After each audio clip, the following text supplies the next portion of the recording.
Hello, fam. It's Friday. Saying it with me now. Friday. Yes. What's up, y'all? It's your girl, Cher. We are back for another episode of Dice Goblins. I'm hoping that everyone is having a wonderful Friday. Duval!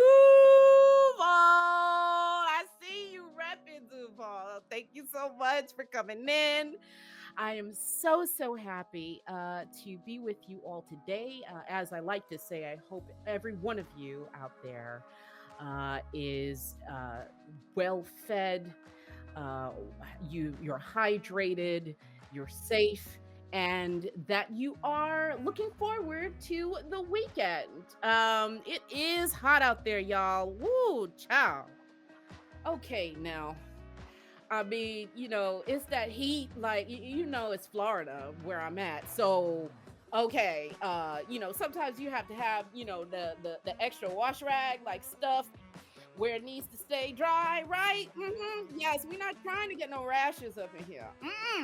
No ma'am, no sir, no ma'am. Okay.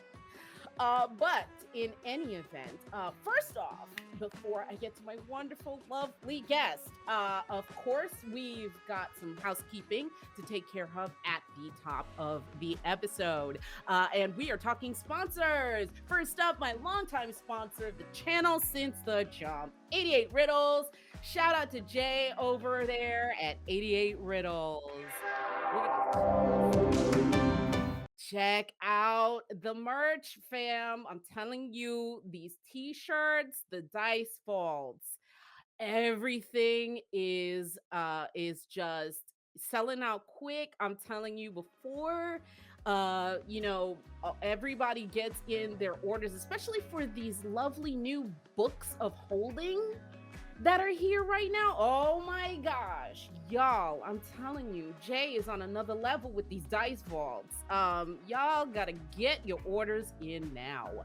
And if you go to etsy.com/shop/88 riddles, you'll be able to check out all his lovely merchandise.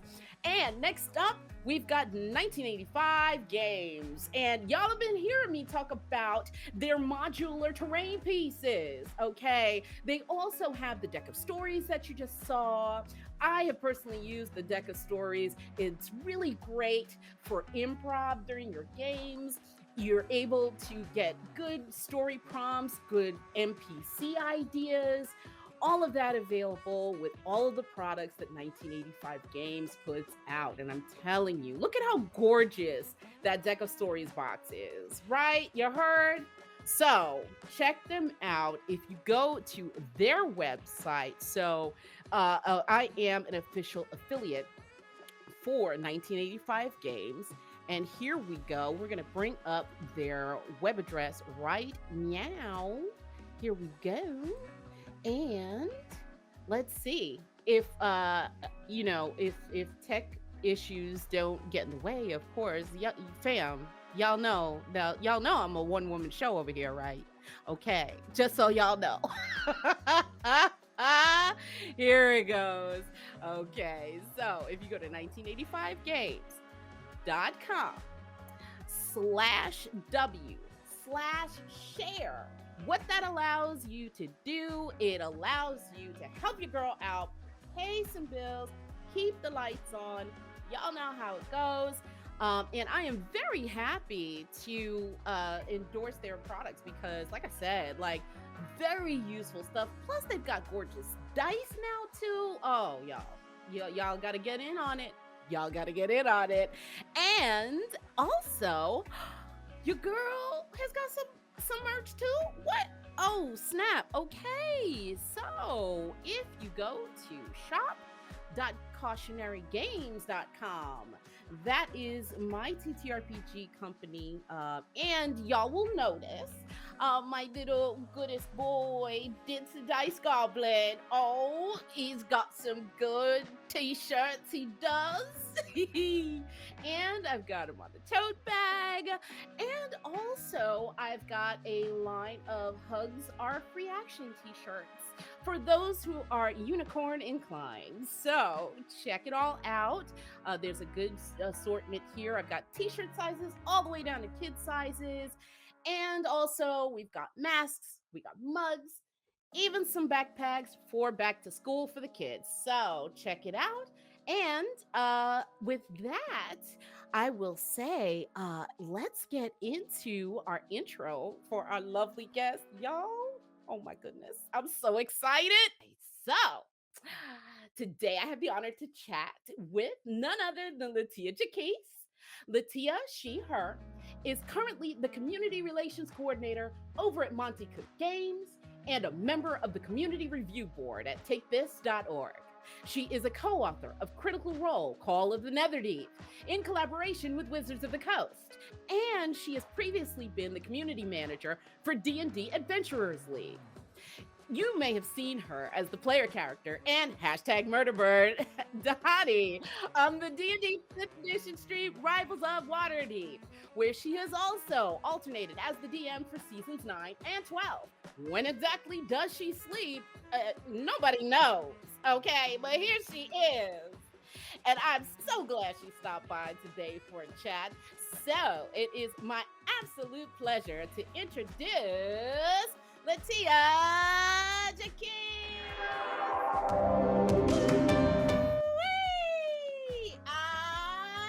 Yes.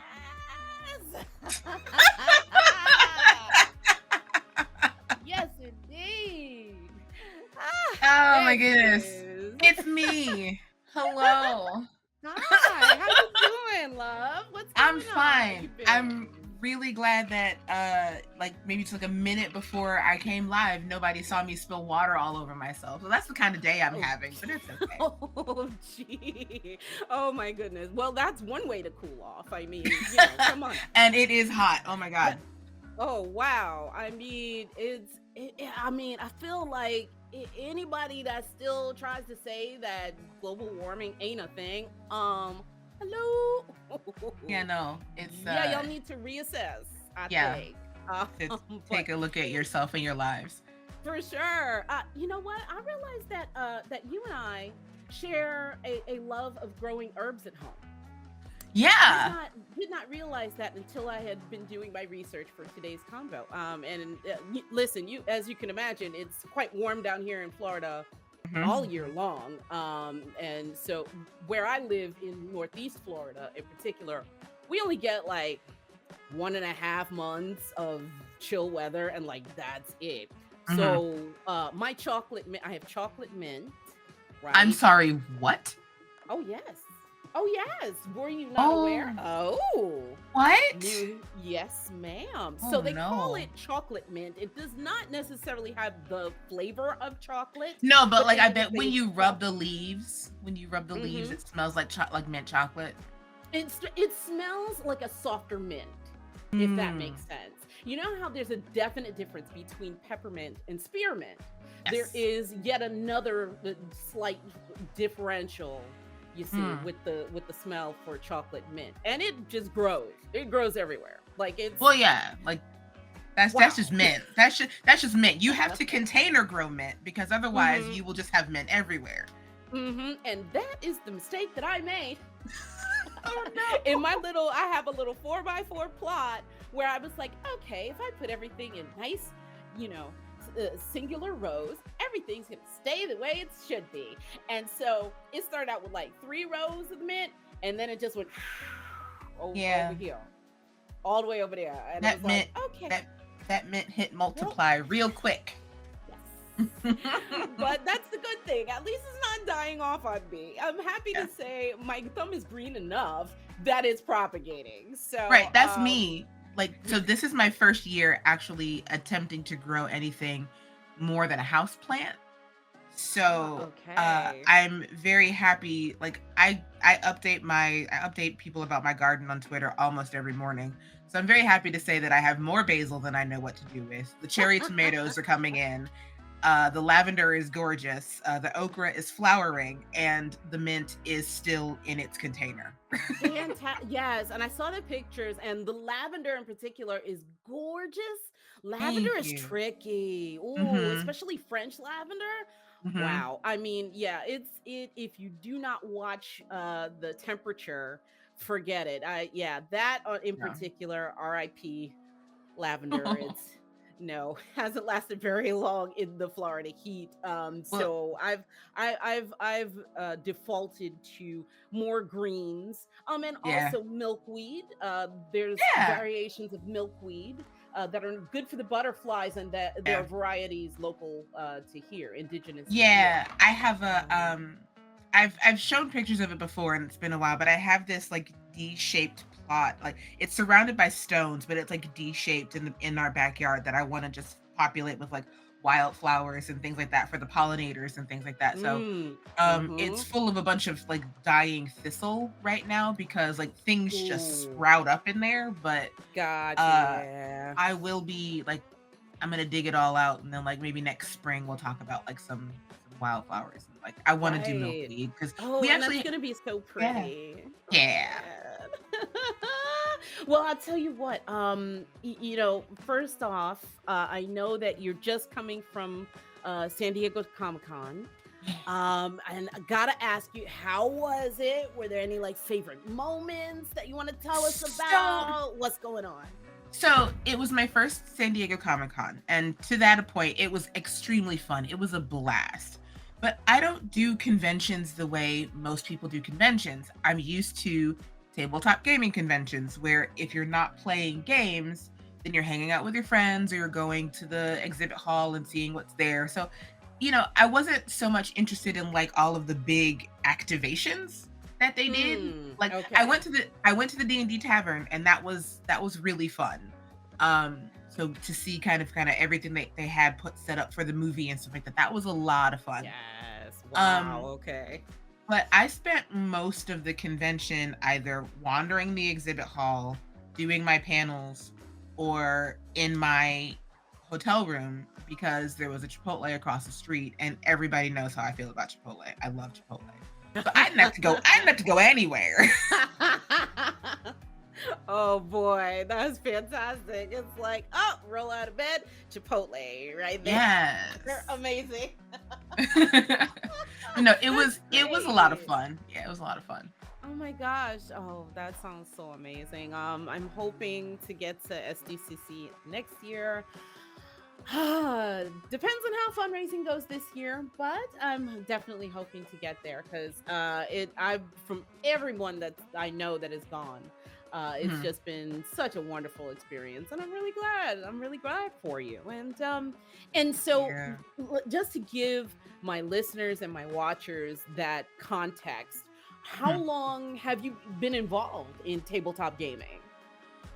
It feels like a million years, but really, it's only been 5 or 6 years. Like Wow. the Okay. the panorama kind of makes that time feel really really awkward. But I think my very first convention was Gen Con 50, which I think was 2017. So yeah, so we can say 5 years because it's 2020 right now. So Gen Con 50 in 2017 because that was when Critical Role went and everybody was like, "Oh my god, Critical Role! What? Right. Let's go! Let's do the thing!" Yep. And I It's had a like whole bunch of dice nerds. What? right. Oh my Yes, god! let's go. And that was kind of where my convention habits solidified because I didn't really know anybody. I didn't really know. I had only come out here to go to the Critical Role show, Got so you.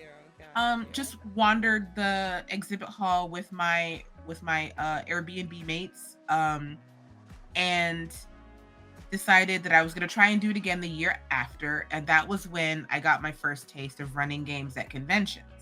Because Mm. there was a company that was like, oh, if you run 2 games for us, we'll pay for your badge. And my roommates from the year before were already coming. So I was like, oh, hey, can I just kind of like squeeze in your hotel room? And they were like, sure. So, got my badge paid for. And then I was like, oh, I could go to conventions and do this. So that started, I think, Right? Yeah, that's yeah. what I'm like. Oh, that's an amazing opportunity. That's hmm wonderful. So that started 2 years of going to conventions by running games. Um, and then that led to a couple of writing opportunities. Um, that led to me going to D&D Live, where I got that was actually D&D Live was where met for the first time the cast of Rivals.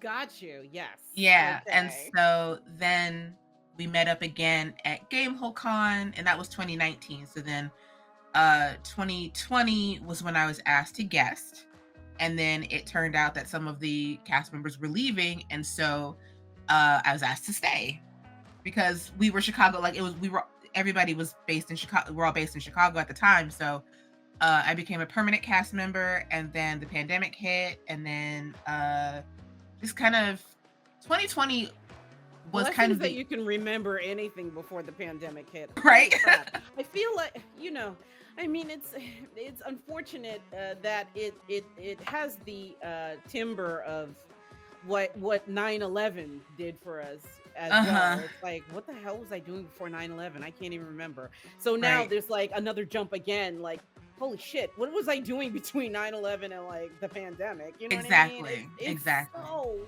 weird. Mhm. It'll mess your mind up if you focus on it too long. Please. Oh. Exactly. But like But yeah. for for as much as the as 2020 like was nothing, at the same time it was everything because I became a Rivals cast member. I became the community manager of D&D Adventurers League. I wrote my first adventures for D&D Beyond. And then and that was all in the first half of the year, right? So then the second half of the year, I was approached to do Call of the Netherdeep. I got the new job with Monte Cook Games. I got like, and then just like everything just kind of like snowballed. So like, while 2020 was like super chill and stressful, it was also like really good and stressful. Booking So that work, booking that right, work. Yes, ma'am. Oh, and I then it just mean, kept going from you there. know, that's the when you're it's funny that how the universe kind of gives you a timeout, Mm-hmm. like an intentional timeout, like, okay, I'm gonna bless you with something, right? Mm-hmm. But I just need you to sit still for like 2 seconds. And Right. you're not gonna do that unless disaster happens. So there we go. Exactly. And oh Exactly. gosh, you are not the first story that I've heard that this has happened. It's just so it's inspiring, really, to have anything positive come out of this entire ordeal we've all been going through. And I'm just so happy for you. This is a culmination. Your involvement with Call of the Netherdeep obviously is a culmination of the work that folks here and there have been Mm-hmm. watching you do. And let me ask you this: what when it comes to your involvement, especially over there at Rivals, like what was your moment when you decided to go from being a player to being a DM? Tell me about Oh, that. Had you been a DM outside of Rivals before, or was yes. that your very Oh first no. experience? Okay. No. I'd had experience DMing both on stream and off with Rivals for about 2 years prior to. And just the nature of the show, we are a rotating cast of DMs. So almost I think at this point everybody on the cast has DM'd at least one season. So Got it. I knew that it would be my time eventually.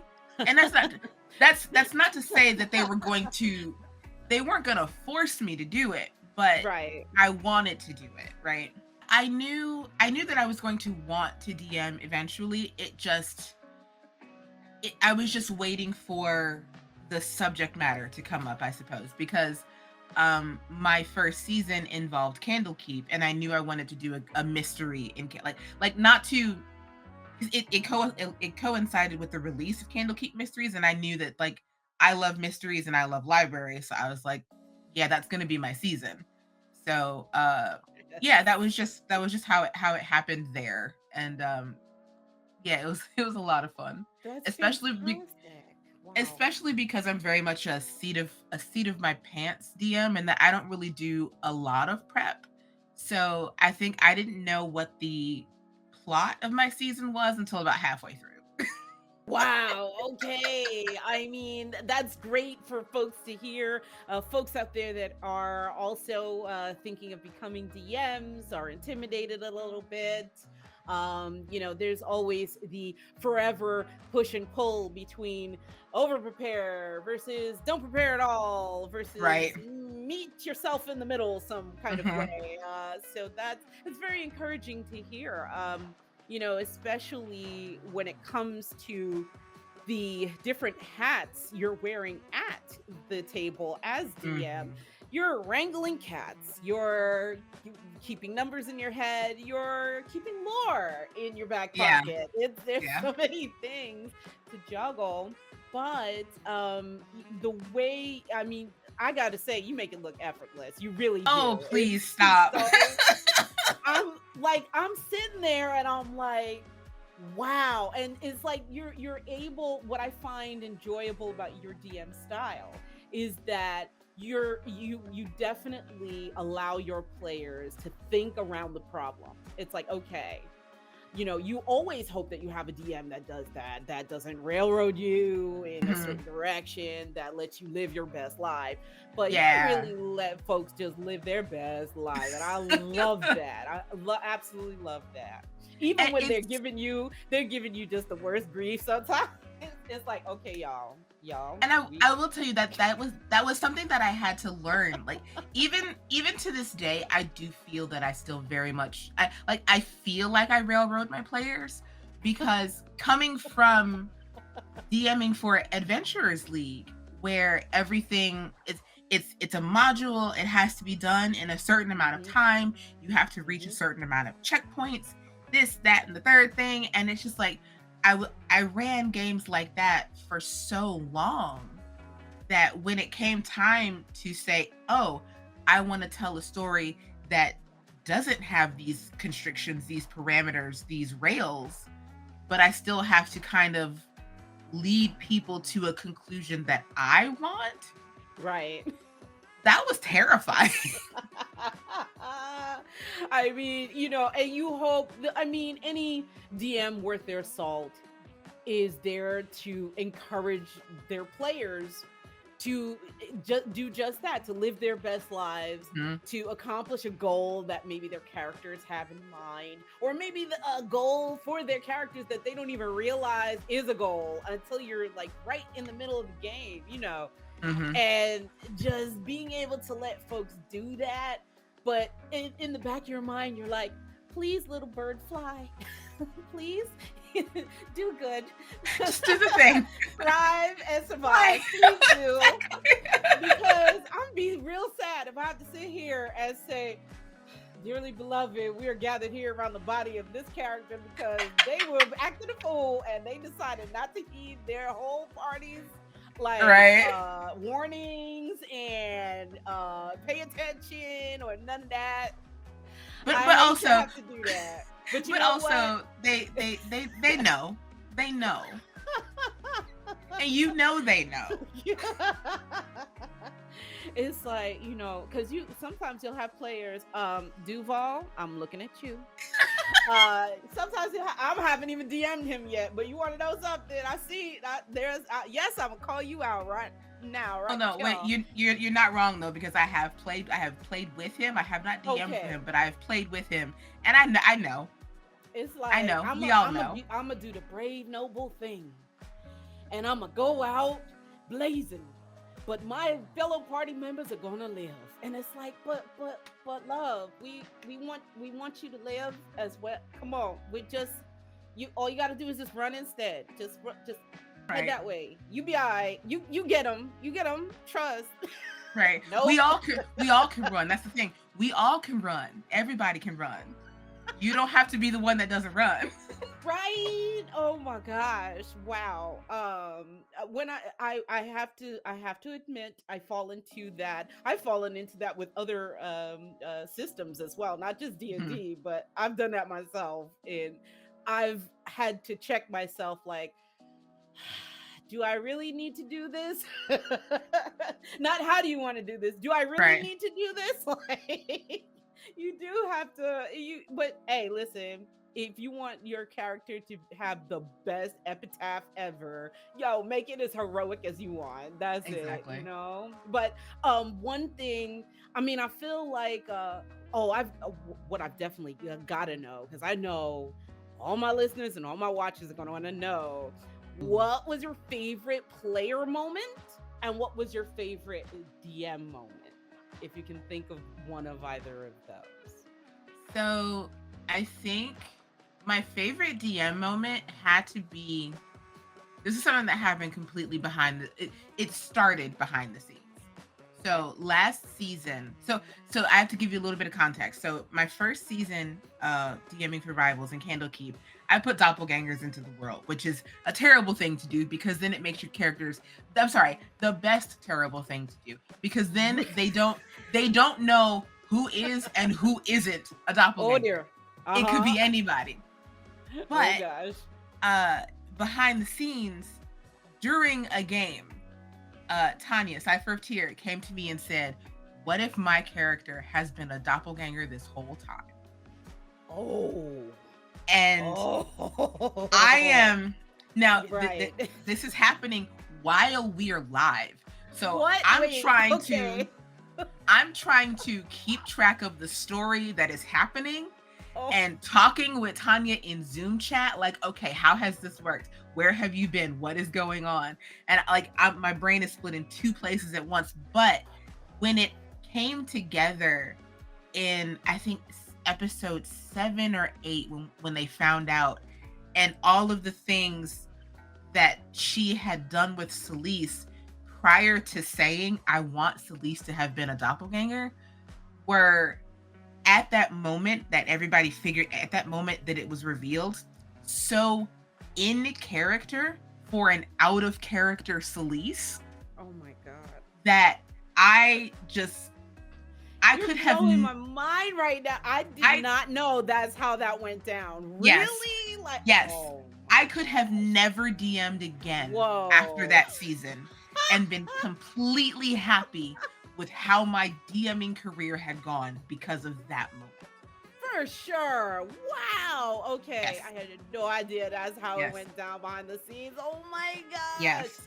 Listen, live on Sundays, I'm sitting here figuring this out, like, all right. Oh my gosh. You know what I'm gonna do? I'm gonna bring us over. We've got up the YouTube page for Rivals of Waterdeep. Just as we're talking here, I figured I'd pull it up.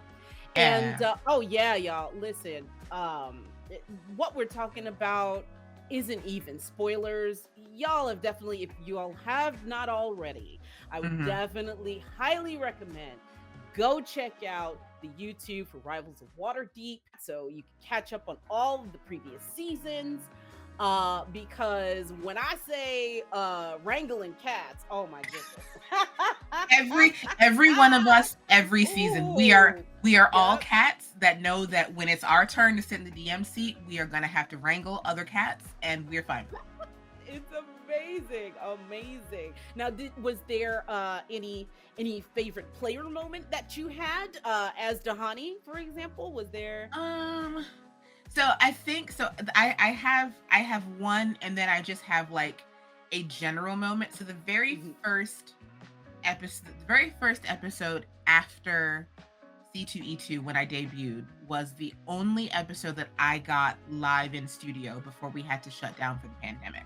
Oh, got you. Okay. But we had to do battle with some folks, and the very first time that I unleashed that monk, 15 attacks in a row, with all but one of them connecting, and just like getting to describe how that looked, and being at the table and just doing that, like that's probably one of my favorite moments ever. But in general, my favorite moments are the moments when Dahani talks, because yes.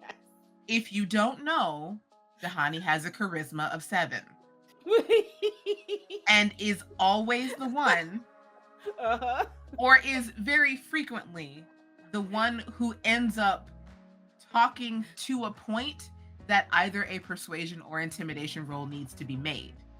And they never go well, but I do it for the lulz. And everybody else lets you too for the lows, Yes, they probably do. Yes, because they do. like Zahani just shoots straight from the hip. That's Mm-hmm. what I love about it. I'm like, if Yep. anybody could believably get away with, listen, just accept the honey as they are. Mm-hmm. You're not gonna get any sweet talk out of the No, honey. She's no. just gonna tell you how it is. That's it. Exactly. And that's Yeah. probably the thing that's most like me about her is that I don't really think about what I say when I say things sometimes. So sometimes that 7 charisma is like an actual reflection of me. Oh my gosh.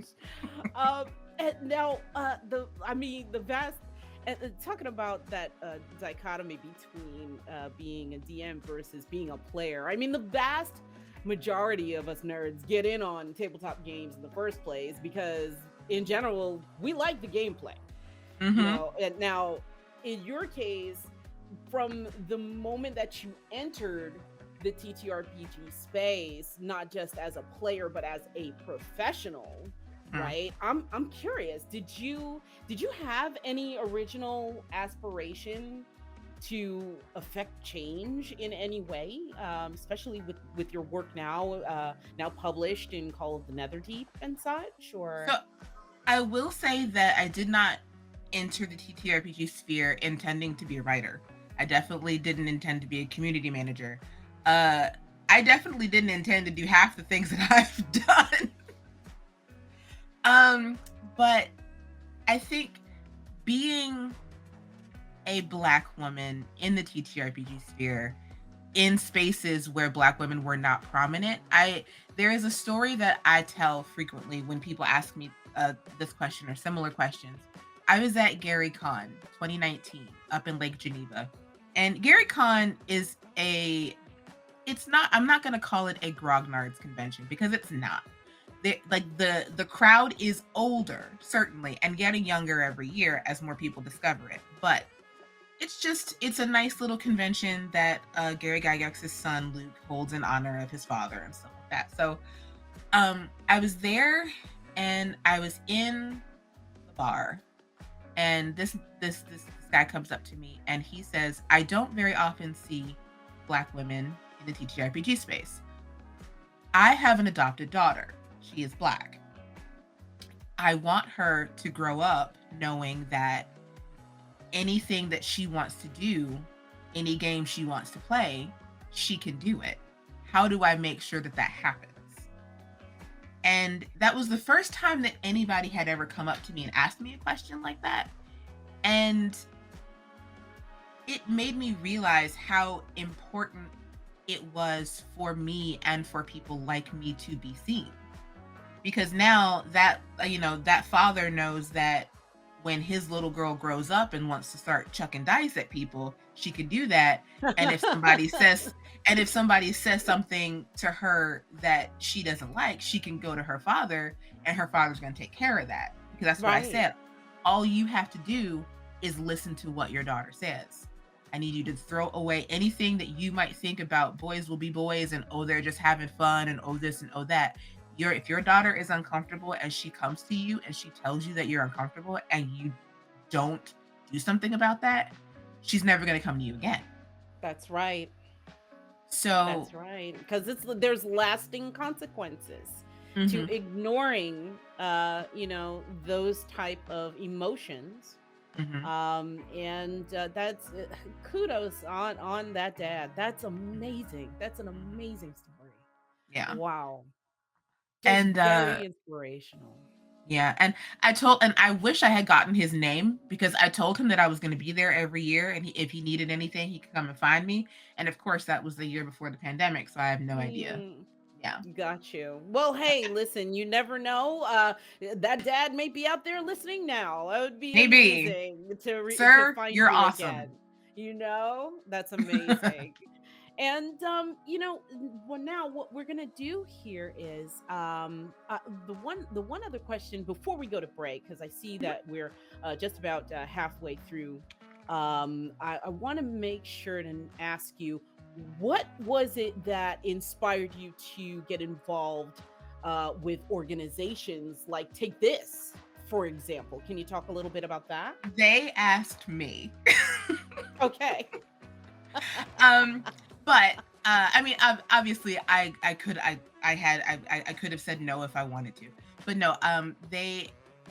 It was my work that led them to ask me, and then I was like, well, I love Take This. I love the people of Take This. I love Take This's mission.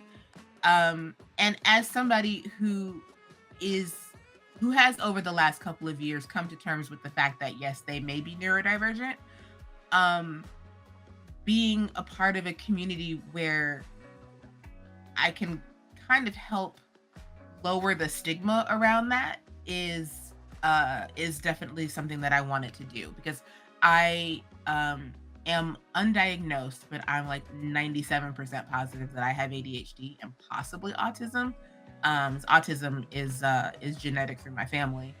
Um, so like being a person who is not yet diagnosed but is trying to develop the coping mechanisms around the coping mechanisms to make sure that I can live prior to a diagnosis is very important to me, and to let people know that it's okay to feel like it's okay to think that you are neurodivergent and make those steps to either to either get a diagnosis or find those coping mechanisms that help you navigate the world a little easier. So Absolutely. And, as per the mission statement that Take This has on their website, Take This works to decrease the stigma and increase the support for mental health in the game enthusiast community and inside the game industry. And I love that.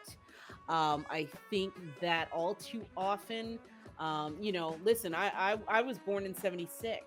So I feel like I'm one of the last generations that still came from that mistaken thinking that you take those emotions and you squash them down, exactly, right? You you're not don't allowed to ask for no feel. help. And then on top of it, I'm from New York originally. So it's like you can just walk it off. You don't need to ask for no help.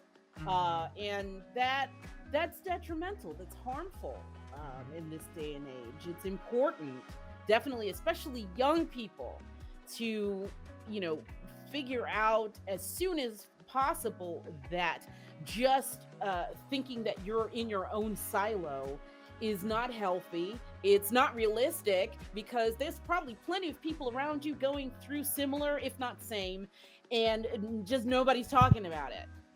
And so just that awareness, this golden age of awareness that we are now in, is just very very important, especially to Black community. Absolutely. The stigma that I find specifically around our communities of color Mhm. is even more pronounced. Mhm. So it's I so cool remember, that uh, yeah, I remember the first time I told my mom that I thought I had ADHD. She was like, "No, you don't." And I was like, "Well, all right, I'm never talking about this again." And I think but this story has a happy ending. Um, I think the more that mental health has come to the forefront in the last couple of years, that like I spoke to my mom about it recently, and she was like, "Oh yeah, I can see that. I think you may have gotten it okay. from me." Okay. Okay. Okay. Well, um, there you and go. yeah, no, the visibility of it has allowed people to begin to have more open communications, not only with their families but with their friends, and then like I said, that those baby steps towards potentially seeking a diagnosis. So I'm very grateful for communities and organizations like Take This for things like that. Fantastic. Gotta love that. As we are halfway through our program, I'm going to let us all take a 5-minute break so Yeah. that my listeners, my watchers, everybody can go ahead, go take a bio, get hydrated, take meds, whatever you need to do. And when we come back, we'll talk more with LaTia about her recent work and what she may have coming next. See you in a bit, guys.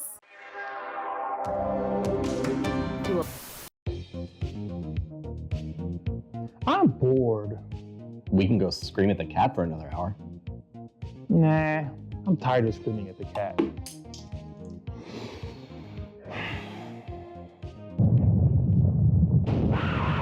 Shut up with that! Be bored no more with 1985 Games. Enjoy their vast variety of products and help bring your tabletop to a whole new level. With easy-to-use dungeon sticky notes. The deck of stories holds prompts and adventure hooks for any setting, and thousands of cutout game pieces with their dungeon craft. You've come all this way for nothing, fool! The princess is mine! You'll never get away with this, Balakor! Write everything down in your Hero Notes journal and start your adventure today! Visit the World Wide Web address 1985games.com and find many helpful products such as their Dungeon Craft series, battle maps, deck of stories, miniatures, dungeon notes, and now VHS dice. Again, that's 1985games.com.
fam. We are back. We are back. We are back. And we are speaking with LaTia Jaquise. And listen, we have been talking about we've been talking about how TTRPGs come with their own highlights and moments as both a player, as a DM. How neurodiversity fits into the TTRPG space. One of the things I wanted to do, I just wanted to take an actual moment to celebrate your work on this book. We have a sound for that. Whee! Applause.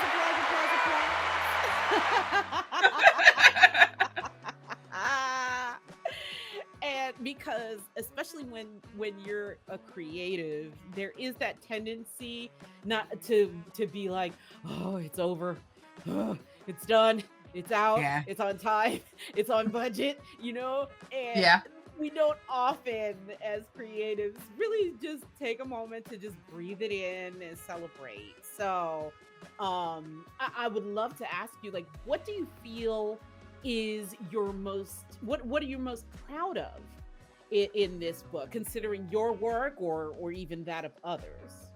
I am proud of the book as a whole. I just the entirety of the book, because it's the first thing that I've ever done. So I'm proud of it in that way, and the fact that I was able to do that and get it done and have it released and see my name in the credits.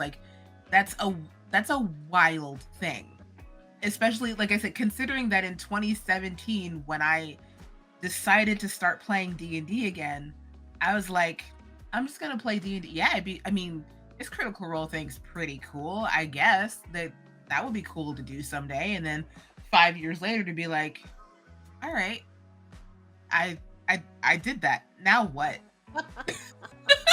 Right? But so on the way there, you're never like, oh yeah, all right, old hat. No, it's like, right. When am I gonna get there? No, it was never like that. But just the entire process of working on the book is what I'm proud of, because it wasn't cut and dry. And I don't want people to think that doing anything like this is cut and dry. I still have the GMs between me, Sadie, one of the other writers, and Cass, one of the other writers, who we were just talking about our worst days. How were we going to get through this manuscript? Everything that I've written is garbo. I don't think I'm going to make this deadline. The process of it was just as fulfilling as seeing that final book, because we loved the story and each other's parts of the story so much that even on our worst days, we were still cheering each other up. We sent each other food, we sent each other cat memes, map sketches that were just some of the most adorable stuff you've ever seen. It was, I love it. It truly was. And cat memes are life. They are. Cat memes are life. But yeah, the process of writing Netherdeep is something that I will always remember, just because of the people that I was writing it with. That's what's up. I know that's right. When you get on a team with the right people, that's everything right there. So I love that for you. I really do. That's amazing. And of course, I know about that NDA life, but are there any upcoming projects that you might be able to tell us about? Nothing that I can talk about yet. Actually, no, that's a lie. That's a lie. I just, because I haven't sent the contract back yet, but Be Never Ending is launching a Kickstarter sometime in the future for Anansi's Book of Spies or something like that. It's a bunch of it's a book full of just background NPCs. They're not prominent people who will be in your story every campaign or whatever. It's just like, you go to a town and here are the NPCs that run the stores in town. But yeah, I just signed on to do an NPC for that. So nice. Very excited about that. Woo! Yes, love it, love it, love it. All right, well, now we come to the favorite part of my show where we get to talk some dice. Yes, Let's do it. So let's see what you got. What you got to show us today? Oh, not a whole lot. Not a whole lot. Oh my gosh, I love it. Oh wow. No, but actually what I'm going to show you is I'm going to show you the set that's in here, because this is actually my first set of dice ever. Whoa, wow. Ever. So they are, oh boy. So they are, I'm going to have to tilt them very carefully, and I have added to them since so that I could have a full, a double D20 set, and then the D6s for character rolling. So pretty. So red and brown. Oh, it's such rich color mixed together. Yes. Oh wow. So this is a Chessex set. I think it's a Chessex Gemini set. Okay. Red and black with gold ink. Wow. And these actually had been lost to me for about 10 years. What? Yes. So I had a falling out with a friend about, probably about 10 or so years ago. And in my anger, I threw them in his car as I didn't want to see them again because they were the people that I played D&D with.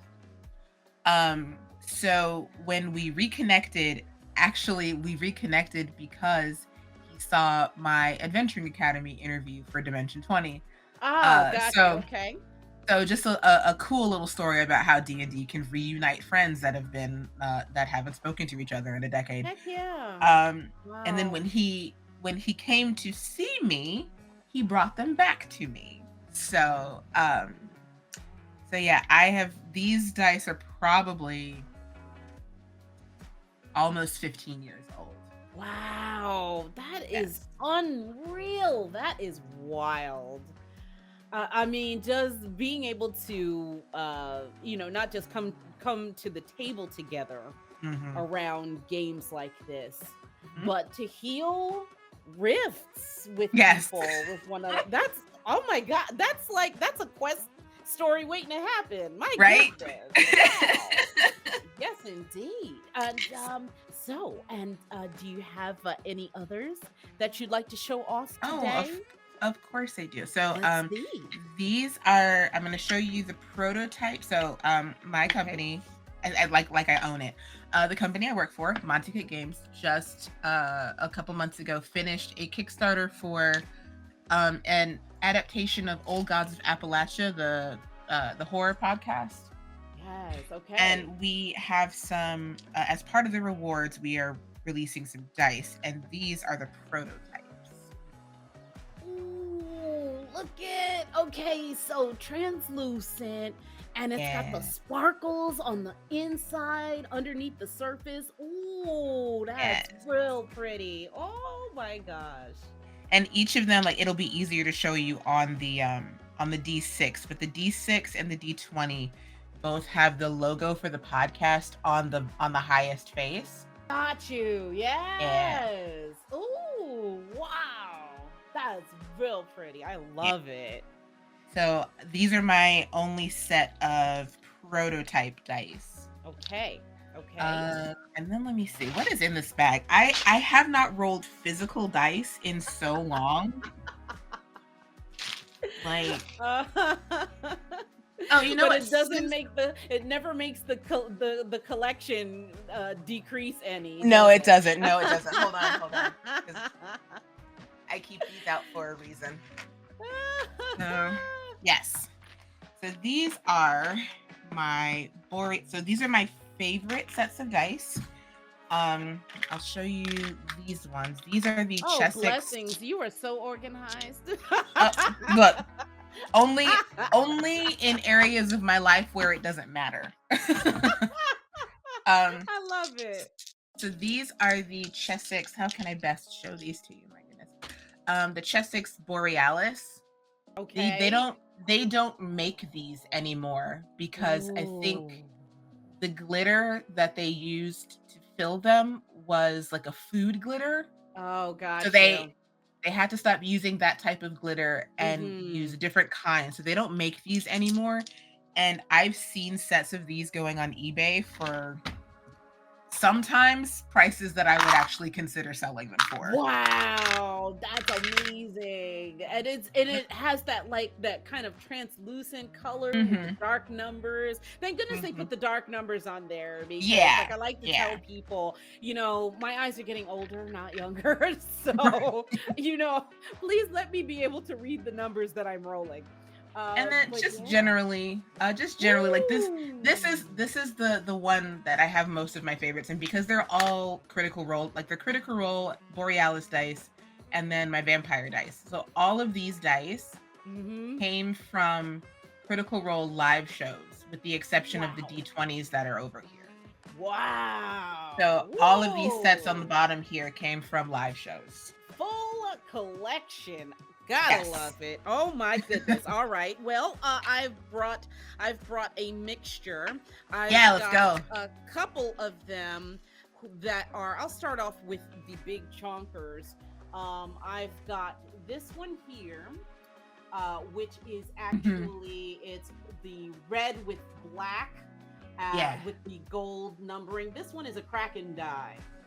And I am resolved to save this one as one of my DM dice, because it has that, you know what I mean? It has like that infernal touch to it. I'm like, and probably a very satisfying chunk when you roll it.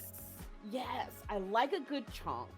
And I also like metal die, because both types, although if you get a chunk in a metal, I have to be kind of careful, because I'm a heavy-handed person. Forget it. Like, I'll be putting a hole through a wall if I'm not careful. And then I've got this one, which is all black with some smoky swirls through it. Yeah. And I like the silver inking, because it keeps the theme of the die. Exactly. And I figure I want my DM dies to have just that mystique a little bit of them, Is she gonna throw a fireball? We don't know. We're about to find out. So then going to my regular size dies, I have this one set here, and I think it will. Come on, camera. There we go. So this, I lovingly classify this as my bone die set, because it has that, it's almost like this set would belong on a pirate ship, I feel like. You've got the white kind of bone color with the black ink.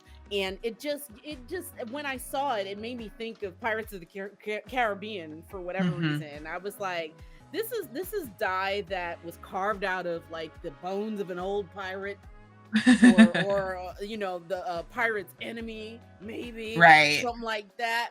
And then I go pretty princess.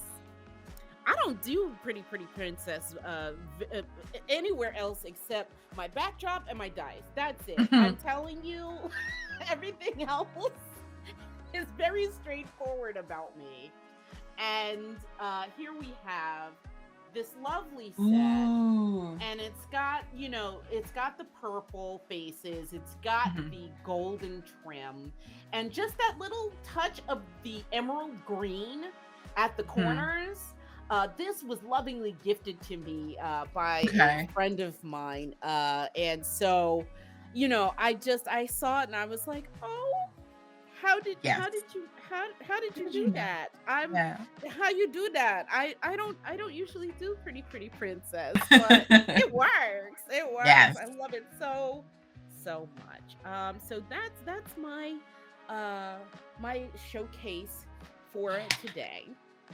And now I just want to say a heartfelt thank you. I'm looking at our time. It looks like, unfortunately, our time together today is coming to a close, but That's very rude of time.